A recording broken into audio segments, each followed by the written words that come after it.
Hey everybody, welcome into Star Wars Republic, our show about all things Star Wars here on the Arena Productions. I'm your host Expat, and we got the final episode of the season of Ahsoka, episode 8, titled The Jedi, the Witch, and the Warlord.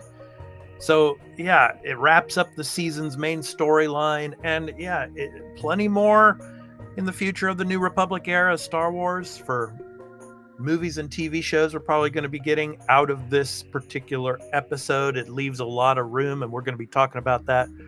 So if you have not watched the episode, please go to Disney Plus and check it out before watching the remainder of this video, because there are going to be spoilers throughout this recap and review of episode 8 of Ahsoka, titled The Jedi, the Witch, and the Warlord. So that's your spoiler warning.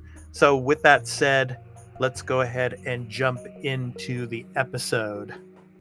So we get Morgan Elsbeth, and she becomes a true Night Sister.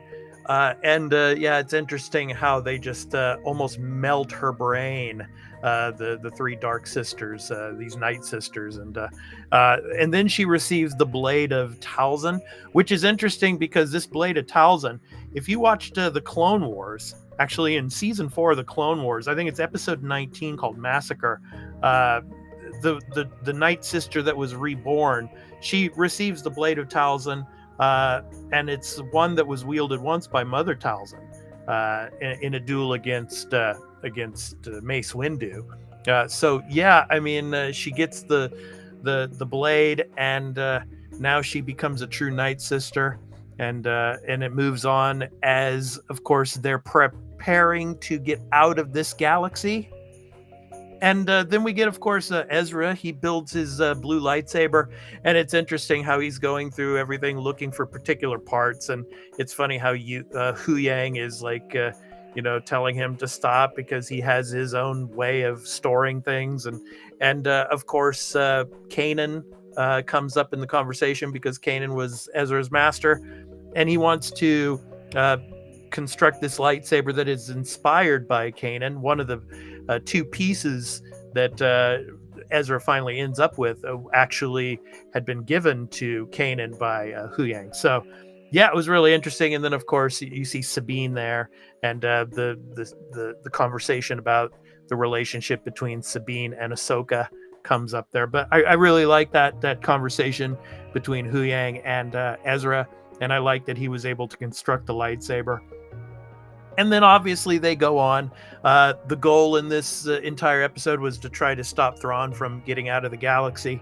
So you get Ahsoka, Sabine, and Ezra. They're all fighting together as Jedis in this episode. But obviously the Night Sisters, they're using their magic, and obviously those fallen stormtroopers, they become zombies. So we get the zombified stormtroopers in this episode, and you see them going after Ahsoka, Sabine, and Ezra, and they're like blocking the doors and running up the corridors, and these zombies keep coming after them. So, but yeah, I thought that was really cool. And so basically like Death Troopers, in a sense. These zombie stormtroopers, you kind of classify them in a sense as Death Troopers, and later in the episode you see these two big ones fighting against Ezra and Sabine, and then of course Sabine, you knew it was coming. Sabine gets her Force powers, but before I get into that, obviously the rematch between Ahsoka and Morgan Elsbeth, who is now like a newly anointed Night Sister in a sense. But of course the lightsaber duel between them was really cool. Obviously Morgan's got the Blade of Talzin going up against Ahsoka with her lightsabers and all. So this is kind of like the rematch from the Mandalorian season 2 episode. So yeah, I mean, it was pretty cool. Great choreographed scene and all. And then, but let's get to Sabine. And obviously now the final episode, she happens to, get those Force powers that finally comes out of her and everything. So she's able to grab the lightsaber from the ground when that one Death Trooper is holding her and about to crush her throat and all, and she's able to save Ezra as well. But yeah, and then the scene where Ezra jumps up and she helps push him up onto Thrawn's ship. I mean, come on, man. I mean, it's like in one episode she gets all of that power. So I thought that was kind of one of the downers of the episode in a sense, but you knew it was coming. You knew that Force sense was going to come out at some point in the season. And then, of course, Ahsoka kills Morgan. She takes her out, but basically that stalled for time so that Thrawn could get up and they were able to get out of the galaxy and leave Ahsoka and Sabine behind. But what was really cool about it was Ezra, just like in the Rebel series, he's disguising himself as a stormtrooper, and he's able to stow away and hide on the ship and get back to the main Star Wars galaxy. And then, of course, before they jumped out of the galaxy, Thrawn is talking to Ahsoka and about how he knew her master, and he calls her a Ronin, which is interesting because Ronin in Japanese means masterless samurai. So it's really interesting how he said that. And then we get, of course, Sheen and Baylan, who we didn't see throughout the episode at all.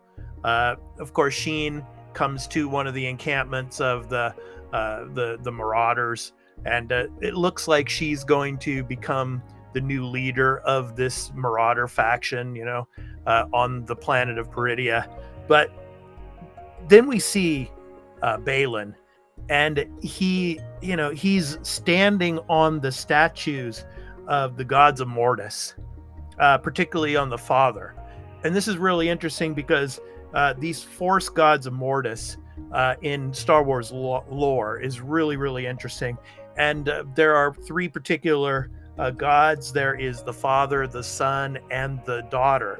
The Daughter being the light side of the Force, the Son being the dark side of the Force, and the Father being like the balance of the Force. And it's interesting how he's standing on the Father's statue there. But of course, the Daughter's statue was badly damaged. So obviously, Peridia has a big sense of the dark side of the Force. Of course, having the Night Sisters there as well. But yeah, it's going to be interesting to see what happens in the future, if there is a season 2 or maybe in the movies, and how Ahsoka and Sabine are possibly able to get back to the main Star Wars galaxy. Maybe something is going to happen there. But yeah, the Force gods of Mortis is really interesting to see that. Then obviously Thrawn and the Great Mothers, they arrive at Dathomir. So it looks like Dathomir is going to be their base of operations. So they've got, of course, all of the crates and everything that they brought with them. So we don't know actually what's inside of those. We'll see what happens. You know that Thrawn is probably now going to get in touch with the Imperial Shadow Council. And there's probably going to be some battles coming up ahead. Whether or not he's going to attack Coruscant in the future, maybe in the Star Wars movie, the Mandalorian movie, we shall see. But so it looks like Dathomir is going to be his base of operations. And I really loved how they showed Ezra. And what's interesting is how did Thrawn's ship not detect Ezra, leaving to get off of his ship to get back to the New Republic? That's kind of interesting, and they left that out. But he flies in, and it's interesting in that scene. It's almost like the same scene in Episode 1 when Baylan and Sheen come onto the New Republic prison ship to get Morgan. So you see him coming off of the ship there. It was almost similar to that in a way. But of course, Chopper goes up. Chopper senses that it's Ezra, I guess, and he takes the helmet off, and there's the emotional impact. You see Hera's face there, really, shock and surprise, but happy nonetheless to see Ezra again. Now Ezra is back. So what's going to be interesting is in the movie that they're going to be coming out with, or if there's an Ahsoka season 2, is he going to team up with Luke to battle this new threat from Thrawn? or are they going to work independently together? We're going to see about that. That'll be interesting. Of course, and then at the end, we see back on Peridia, we see Ahsoka and Sabine. And Sabine and Ahsoka are kind of looking into the night sky.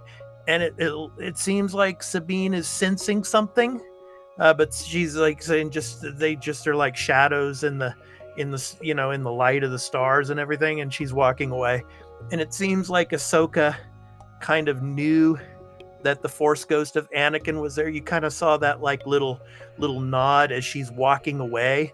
So we don't know for sure, but then obviously at the very end there we see the Force ghost of Anakin, who's been watching all this time, and as Anakin, of course, as the chosen one, what are his ties to Peridia, and maybe of course the Mortis gods. I mean, it'll be interesting to find out. We shall see, but let us know in the comments what you thought of the final episode. Let us know what you thought of the season in general. I thought it was kind of, the pacing was an issue. Obviously, there was a lot to cover, but, in only these 8 episodes, they seem to get some of the conclusions out of it at the end, but there's so much to go for now in the future, of course, with Thrawn being back in the main galaxy. The war with the New Republic is going to be coming up.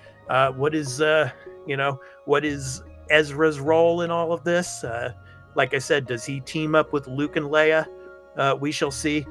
Does Sabine and Ahsoka, how do they get back to the main Star Wars galaxy?